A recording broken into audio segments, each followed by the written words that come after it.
They're out there, lurking in the vastness of space. Planets so weird, even science fiction could not foresee them. For the first time ever, scientists are discovering alien worlds beyond our solar system. Places where ice is hot and rain is made of iron. They are uncharted, unearthly, and unpredictable. And somewhere, hidden among these strange new worlds, scientists seek the greatest discoveries of all. Planets like ours, alien Earths. 35 seconds. Let's go. Storage tank press closed. March 6, 2009. 22 seconds. Later, GN2 pressure go. This Delta II rocket is going through its final pre-flight check. 71.3. Drop 1. Engine start, 1, 0, and liftoff. It is the start of an extraordinarily ambitious mission.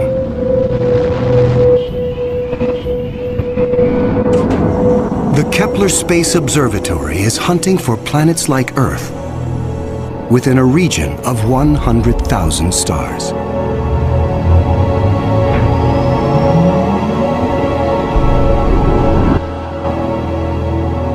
It is the culmination of a journey that began more than a decade ago with one of the most profound scientific discoveries ever made.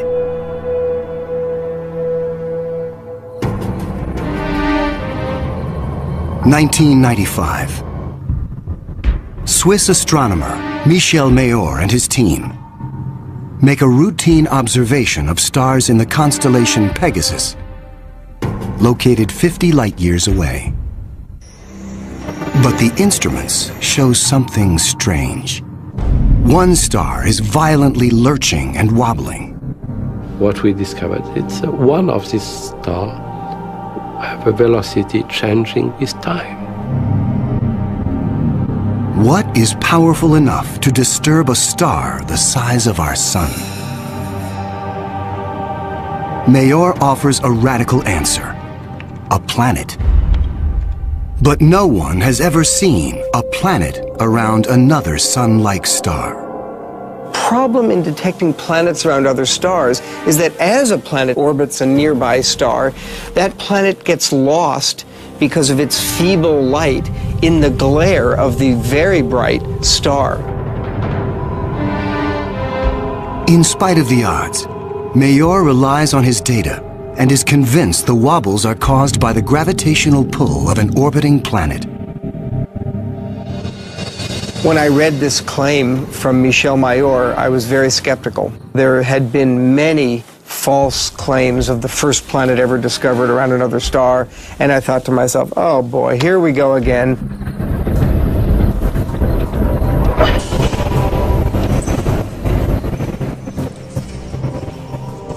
So I decided to observe the star on 4 consecutive nights. And stunningly, the star was shown to wobble exactly as Michel Mayor had said. Michel Mayor and his teammate Didier Queloz announced their discovery. It rocks the scientific community. They had found for the first time reproducible, confirmable evidence of the existence of a planet around a sun-like star.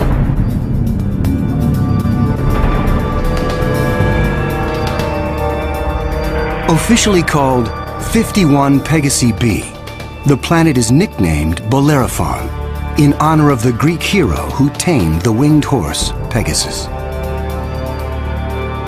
It is a planet that breaks all the rules.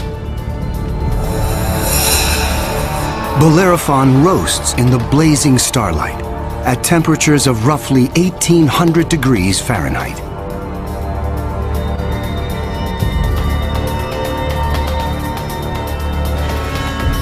It is nearly 150 times more massive than Earth and is a gas giant like Jupiter.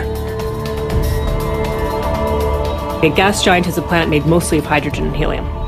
Only the outer layers are gas, But inside, hydrogen and helium is compressed to huge, huge, huge pressures. It doesn't resemble a gas at all.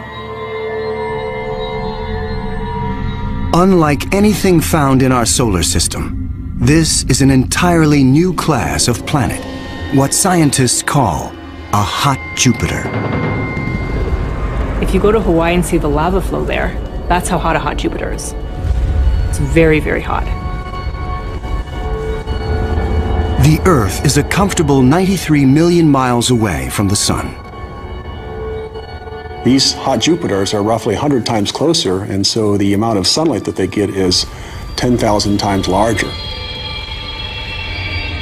If this represents a star, and this a hot Jupiter is 3 to 4 stellar diameters away from the star. So that would be 1, 2, 3. This is how close a hot Jupiter would be to its star. Hot Jupiters are tidally locked. They present the same face to the star at all times, just like the moon does to Earth. It's going to be permanent daylight on one side and permanent nighttime on the back. If I were stuck on a hot Jupiter, I'd want to be on the back side and hope that some of the heat from the front side facing the star would make its way around the back.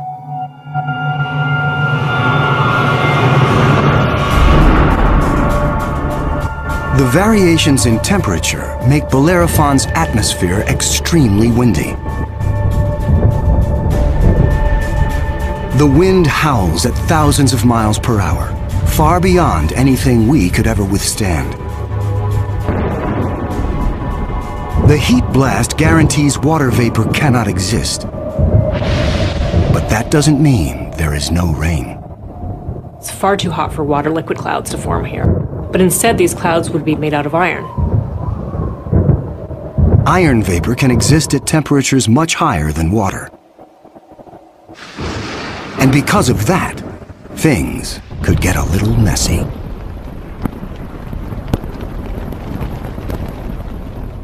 You better have an umbrella that's pretty sturdy, because the iron is going to start coating your umbrella very rapidly and making it extremely heavy and just crush that umbrella.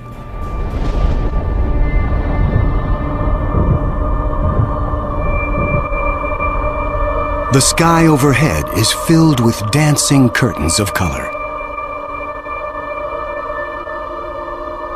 Charged particles from the nearby star make auroras far more extreme than the northern lights on Earth. There is something even more unique about this newly discovered world. Bellerophon orbits its sun in a blistering 4.2 days. No self-respecting planet goes around a star in 4.2 days. None of the planets in our solar system take such a short amount of time. For scientists, the tiny orbit challenges long-held notions of how planets form. The fact that the planet was orbiting every 4 days was a total puzzle until one night in the middle of the night I woke up and said, well, this must be proof that planets migrate inwards. They don't stay put where they are. The key to the puzzle is found in how planets are made. Planets are a byproduct of star formation. When stars form, they have a disk of dust and debris around them, and out of that debris, planets form. Much of what we know comes from Hubble's Space Telescope, as it aims at regions like the Eagle Nebula. This interstellar cloud is studded with collapsing disks of dust and gas.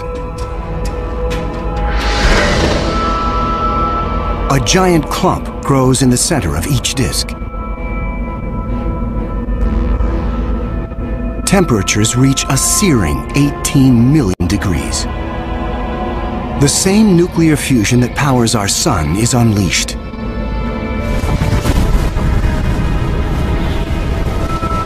The star is born. Radiation from the star generates a stellar wind that sweeps away leftover dust and debris. Some of the dust survives and remains in orbit around the newborn star. Over millions of years, the dust sticks together, forming knots that grow into asteroids, and the asteroids grow into planets.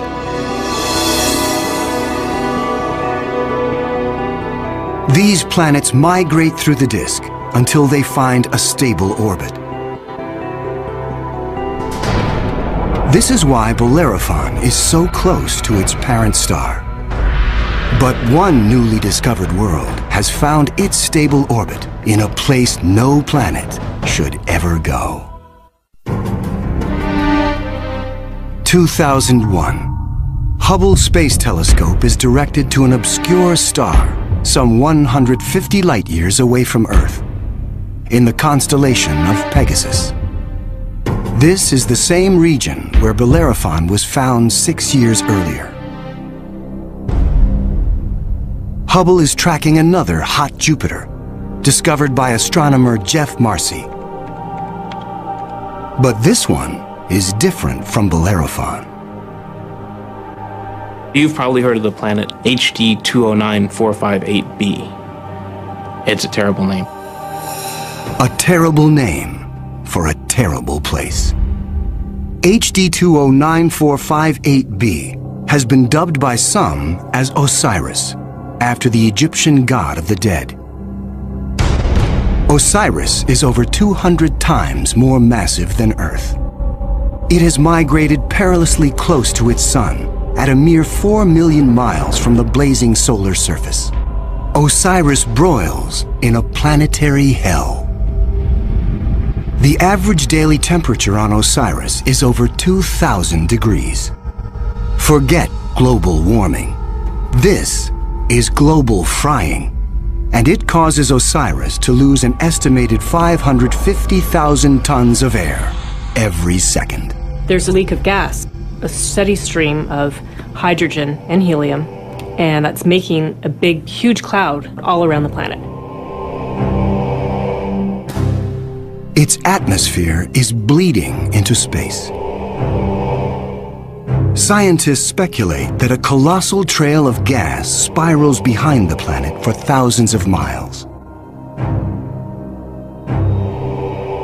Osiris presents an unprecedented opportunity for astronomers.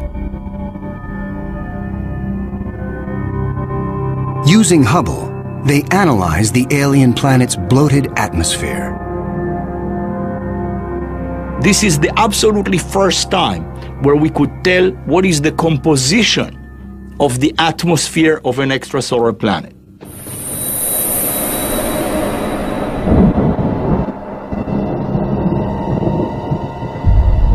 Surprisingly, Hubble detects many of the basic chemicals needed for life. Sodium, carbon, hydrogen, and oxygen.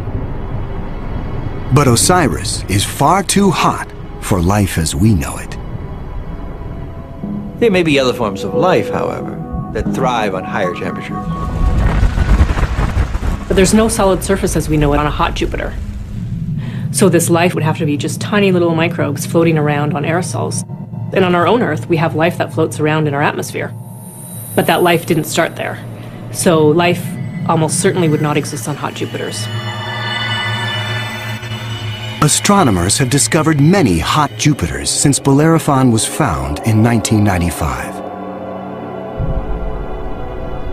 But conditions on these worlds rule them out as places where the drama of life can unfold.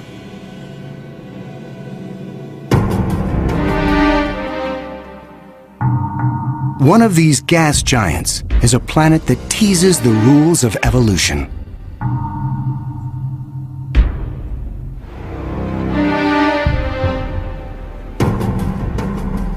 Astronomer Jeff Marcy discovers something shocking about a planet orbiting a star called 16 Cygnus b, located some 70 light-years away in the constellation of Cygnus, the Swan. The planet was clearly in an elongated orbit, bringing the planet close to and then far from the host star.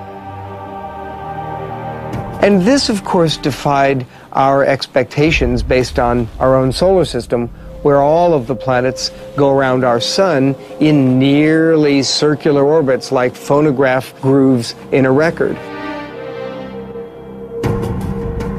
Like a giant yo-yo in space, the gas giant swings back and forth across its solar system. That is like the Earth swooping 25 million miles closer to the Sun, then slinging past Mars, all the way out towards Jupiter every year.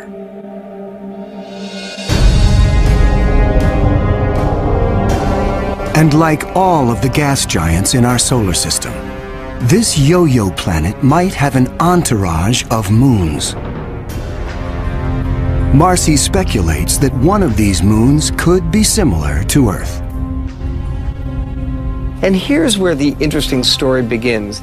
Imagine a rocky moon with lakes, oceans, maybe streams and waterfalls on the surface.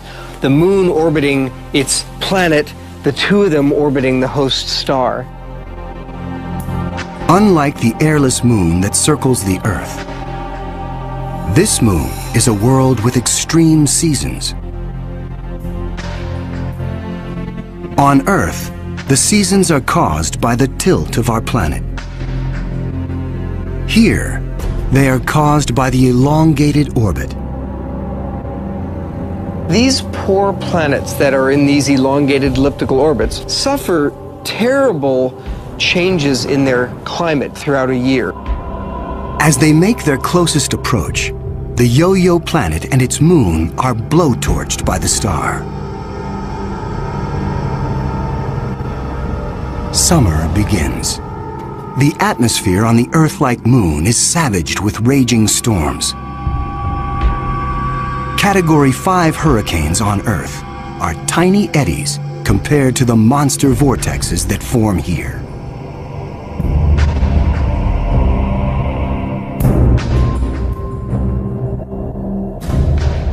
The clouds thicken as the water evaporates. Temperatures rise dramatically. Any water or gases would heat up, and indeed the oceans would boil into steam, so you'd end up with a big steam bath. During the peak of the summer, the entire moon is smothered in 800-degree temperatures.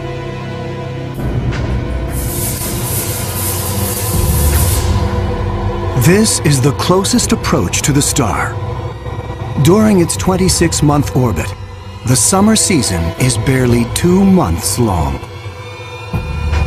But what a season! The planet and its moon swing away from the furnace of the star. Temperatures fall to ranges we would find temperate and comfortable.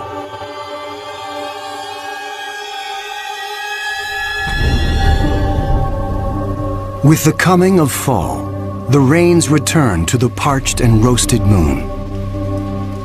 Dry ocean basins are replenished, and the seas rise to form new shorelines.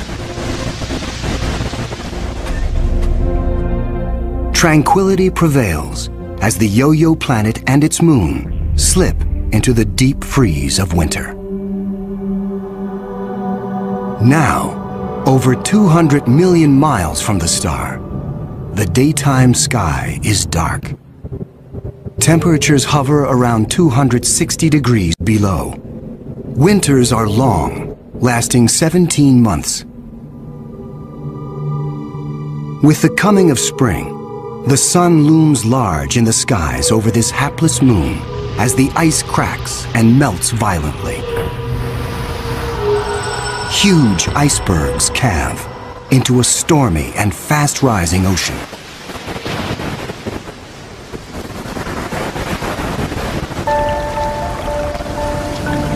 For 2 preciously short periods, during the spring thaw and the autumn rains, the climate on this Earth-like moon is balmy and comfortable. At a distance of 93 million miles from the star, roughly the same distance as Earth from the Sun, the elliptical orbit of this planet and its moon crosses an area around the star some scientists call the Goldilocks zone. The conditions here are just right for life. If you're too close to the star, then it's too hot. If you're too far away, then it's going to be too cold and everything's going to be icy. But then if you're right in the middle, it's just right. Every star has a Goldilocks zone. Where that zone is depends on the size and temperature of the star.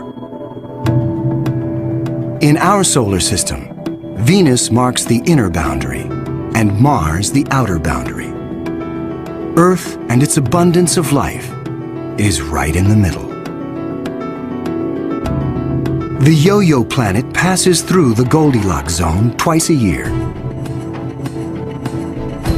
For 3.5 months during the spring as it races inbound, and again in the fall for 3.5 months as it hurtles back into the colder reaches of space. Could life survive the conditions outside the Goldilocks zone? There could be life forms that are smart enough to hibernate, as do animals on the Earth during the winter season. If this sounds fantastic, I offer you the tidal zones on the Earth. On the tidal zones, life proliferates, of course, near the seashore, and they do so despite tides.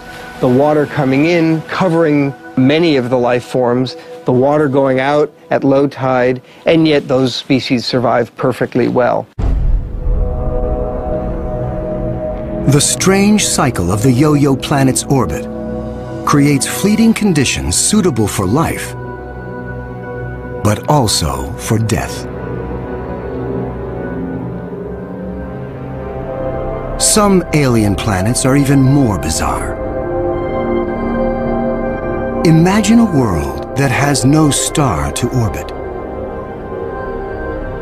Scientists speculate that our galaxy is teeming with rogue planets, adrift in the murky lanes of interstellar space. These are orphaned worlds, planets that are booted from their solar systems by the chaos of planetary migration. Astronomers call such worlds planemos. Planemos are planets without a star. They're just drifting through the galaxy indefinitely. What massive force would it take to kick a planet out of the solar system? When a young star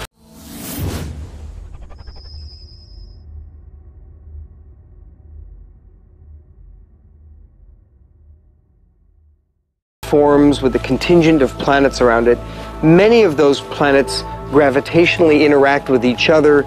They yank on each other, slingshot each other, so that one of them is ejected from the planetary system, voted off the island, if you will. If you were, unfortunately, a resident on a planet that was kicked out by a collision or a near collision with another large object, you'd probably rapidly move out of the habitable zone. There are hundreds of billions of these lost, wayward, poor, wandering planets out in our Milky Way galaxy with no parent star to warm them up. Cold, dark, quiet. Because planemos have no sun, they are worlds without days or years. They keep vigil through an eternal night. Planemos are solitary wanderers, sentinels of the galaxy. Just because it's out there drifting in space doesn't mean a planemo is dead. If the planemo is a rocky world, it could well have life on it. A small rocky planemo without an atmosphere will slumber in extreme cold, far colder than the coldest winter day on our own South Pole. But a planemo large enough to retain an atmosphere traps the heat generated when the planet was first formed. It is the ultimate greenhouse effect. The heat and energy comes from the molten core deep inside the lonely planet. If the planemo is a gas giant like Jupiter, it may have a system of moons. The gravitational pull between the Planemo and its moons creates friction, causing the interior of the moons to stay warm. These moons could also have life on them, in the same way that Jupiter's moon Io has volcanoes and has a lot of heat energy being generated by interactions with Jupiter and the other moons.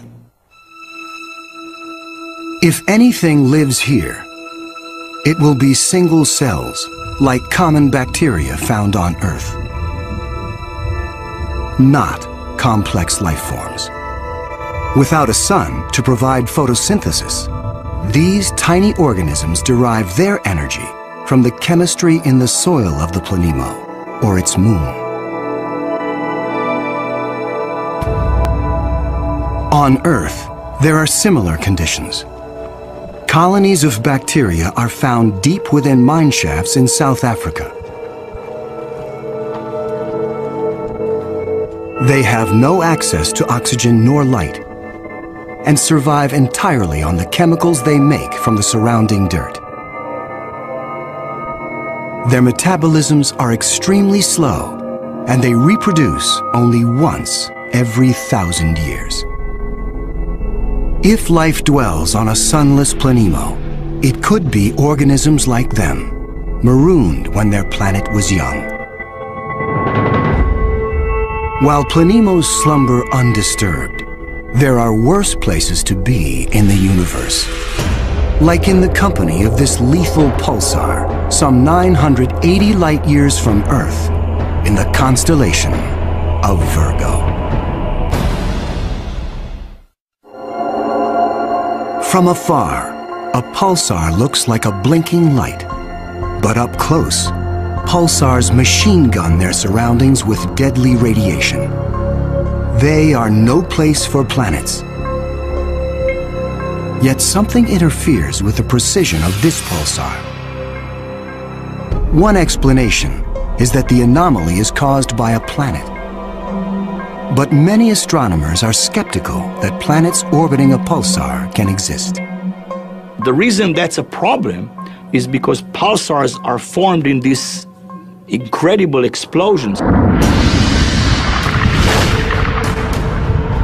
When a red giant star explodes, a titanic fireball known as a supernova unleashes as much energy in 1 minute as our sun generates in its lifetime. When a star goes supernova, the shockwave is so immense it's hard to imagine any planet surviving that. When the cosmic dust clears, all that remains is the crushed core of the red giant, pulsing in the heart of an expanding debris field.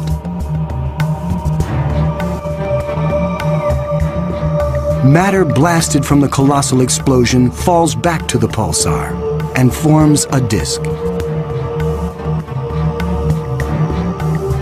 Within this chaos, a new world arises, born of fire and destruction. A planetary zombie raised from the carcass of the former red giant star. It's amazing that planets could form in that environment. A planet orbiting a pulsar will give you the feeling of being in a disco bar with a very strong strobe light, which is the pulsar. Radiation from this stellar beast breaks down the organic molecules needed for life. The pulsar has these very strong magnetic fields that are being spun around as the star is rotating quickly, and it's picking up any material, electrons, protons, and speeding them up and slinging them out at high speed. So it's like a solar wind with a vengeance. I can't imagine that there would be much of an opportunity for even simple life, microbial life, to emerge and to flourish on a planet around a pulsar. Largely because if you were in the pulse, you'd be severely energized, and if you were not in the pulse, you would be completely devoid of energy. The discovery of pulsar planets shows how new worlds can form in the wake of a star's destruction. No matter where a planet arises, the process of its birth is fraught with danger. Sometimes, the violence is so great the end of the world comes before the beginning. 2007. Astronomers using the giant Gemini North telescope make a strange discovery in the Pleiades cluster some 400 light-years from Earth. A star known only by its catalog number, HD 23514, is surrounded by a giant donut-shaped cloud of dust and gas. The star in the middle of the donut shape is about 100 million years old. A cosmic toddler in astronomical terms. Our Sun is 45 times older. The conditions are perfect for planets to form. But spectral analysis finds something strange. The dust is utterly pulverized. Typically, a newborn star is surrounded by fledgling planets. Planets form around the young star in a protoplanetary disk of gas and dust. And then these planets go on their merry way orbiting the star, not realizing that they're in an orbit that's too close to another planet. Millions of years ago, two primordial planets orbiting HD 23514 are spinning toward doom. As the two worlds close in, tidal forces torque each planet from spheres to egg shapes.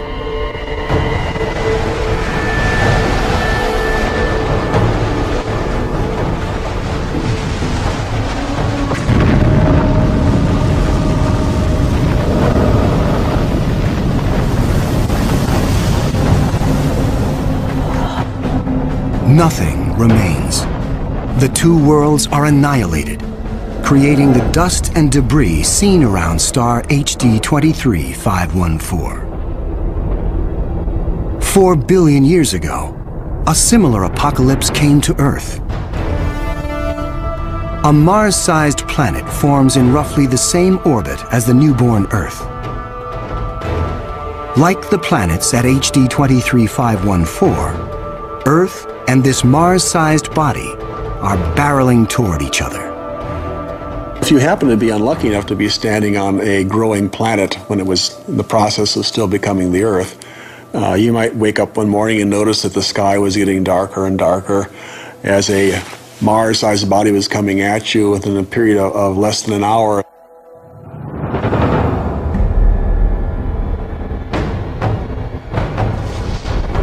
And when it hits, the shock wave is felt all over the planet, scouring the surface of the Earth.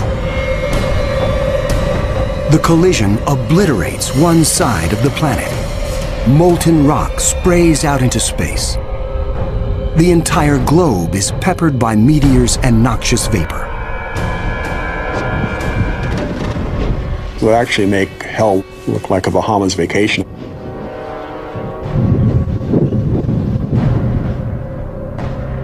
The debris field from the collision coalesces and forms our moon. It is a new beginning for our planet. Collisions are part of the birth process for planetary systems. Building up a terrestrial planet is probably all about colliding pieces of rock together.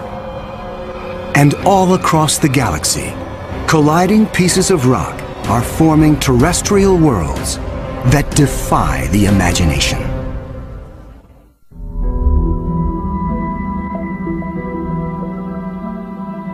There is a new planet out there, a planet we were not aware of existing before. It is not just one planet. It is a new type of planet. Earth on steroids. I like to call them super-Earths. They're just like the Earth, except bigger, up to about 10 times the mass of the Earth.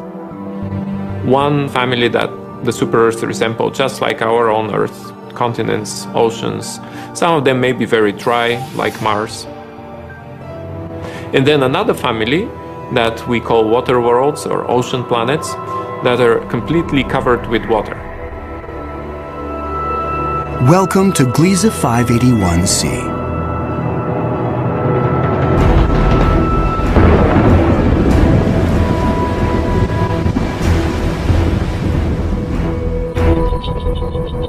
This planet was found by Michel Mayor, and it orbits with 2 other planets around a very small star. It's only 20 light-years away in the constellation of Libra and is one of the smallest terrestrial planets found beyond our solar system. That doesn't mean Gliese 581c is small. It's still a super-Earth with 5 times the mass of our home planet. But it's the possibility of liquid water that excites scientists. An ocean planet feels like being in the middle of the Pacific Ocean, with no land in sight, just water, puffy white clouds and blue sky above you. The winds on the ocean world are going to be similar to that of the Earth. So it will be a very good place to sail. The weather's absolutely perfect. Every day you get a clear blue sky and the sun just stays in the same place. Now how's that for weather prediction?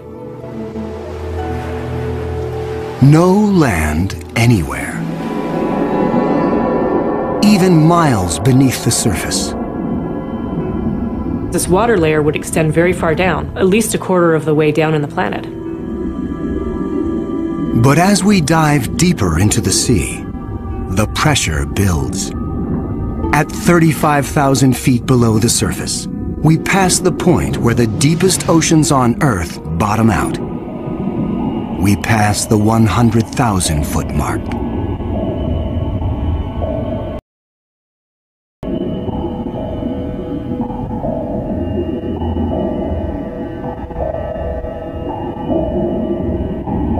The pressure is so great, water itself begins to take on surprising new forms. At a depth of 10 times the greatest ocean depth on Earth, we reach the bottom. When you have a large amount of water, then at the bottom of an ocean, you will form very high pressure in excess of 1 million atmospheres. And that pressure will compress the liquid water, that is the ocean, into a state which we call ice 7.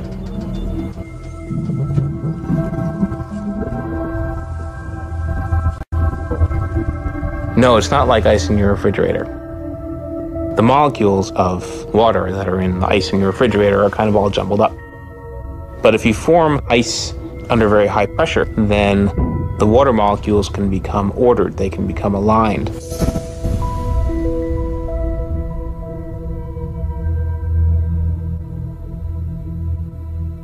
I can show you a crystal that is a very good analog to ice 7. This is halite, also known commonly as rock salt. Ice 7 may exist within our own solar system. Europa, a moon of Jupiter, could possibly have a mantle of liquid water surrounded by a thick, icy crust. The pressure from the crust is so great that Ice 7 might exist deep within these uncharted seas. If we scale up and thaw out Europa, it could be a water world similar to Gliese 581c. One could imagine that life could emerge on a water world. After all, water is essential to life on Earth. Everywhere on Earth where there is water, there is life. You cannot find a sterile drop of water on Earth unless you put it in the microwave yourself. On this water world, there could be bacteria or any kind of life in the ocean itself. But not all of the super-Earths are water worlds teeming with life. When we talk about super-Earths, we talked about 2 major families of mostly rocky with some water and mostly water with an endless ocean.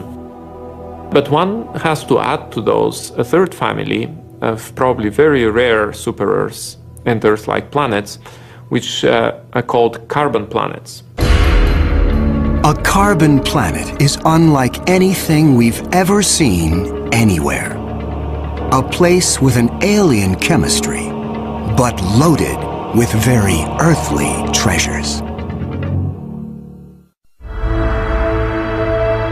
Throughout our galaxy, there are planets barren and poor and inhospitable. But science is on the trail of a new type of planet, an entire world of treasure. In our own solar system, in our sun and in all the stars nearby, there's always more oxygen than carbon. But if we think of a place in the universe where there's more carbon than oxygen, then planet formation is very different. Spectral analysis shows carbon to be far more plentiful, 26,000 light-years away near the center of our galaxy. Planets that form here may contain a rich abundance of carbon. The morning sky on a carbon world would be anything but crystal clear and blue. I'm picturing a yellow haze with black clouds of soot. And as you descended farther down in the atmosphere, I could imagine lakes that were made out of compounds like methane or gasoline. I'm picturing these bubbling, foul-smelling pits of black ooze, like an oil well. With little or no water in the atmosphere, the air is made of carbon compounds. Methane, butane, pentane, benzene, all these different kinds of carbon compounds that separate out when you refine gasoline. One day it might be raining benzene. The next day it might be raining butane. Alien as carbon planets might seem, the air quality could be familiar to some. The air in a very benzene-rich planet will resemble that of LA. A lot of small particles that unfortunately we are quite used to from the exhaust of cars. Despite the pollution, carbon planets could come with a sparkling upside.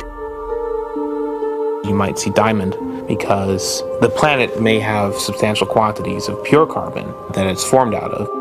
And pure carbon, when you compress it, tends to form into diamond. The secrets of exotic planets like these are waiting to be discovered all across the galaxy. But astronomers won't be satisfied until they find the Holy Grail. A planet like our own, one that sustains life, the next Earth.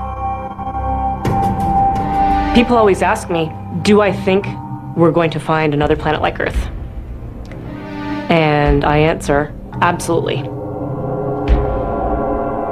Every star probably has planets roughly the same size as our Earth. We think that essentially every star has several Earth mass or super Earth mass planets. So if you have, say, 200 billion stars in the galaxy, that may mean there are 400 billion Earths in the galaxy or more. 400 billion Earths. The Kepler Space Observatory is the first instrument capable of finding one of these planets. Kepler is looking at the constellation Cygnus in the night sky at 100,000 stars, taking picture after picture after picture, minute after minute. And the goal of Kepler is simple: to look for stars among the 100,000 that dim. When a star dims slightly, it means a planet passes in front, blocking some of the light. How long the star dims and how much light gets blocked will tell scientists about the size of the planet and the distance from its sun. A good analogy for this is looking for the dip in the light that you would see from a searchlight if a small moth flew across the searchlight. And so it's a really tiny dip in the light as the planet transits. It is a very powerful technique because it allows you to discover planets that are even smaller than the size of the Earth, around stars similar to the Sun. It is a technique that is changing the course of science. We think we may be able to find a planet that is habitable in the next few years. Scientists estimate the Kepler mission will find a minimum of 50 alien Earths. One of the big questions that anybody looking for life beyond the Earth is facing today is, what if we don't recognize life even though we discover it? Conditions on an alien Earth may cause life to evolve differently. My hope is that we'll see some sign that will make our hairs stand up on the back of our necks. Whatever that sign is, it will be the first chapter on the greatest scientific story ever told.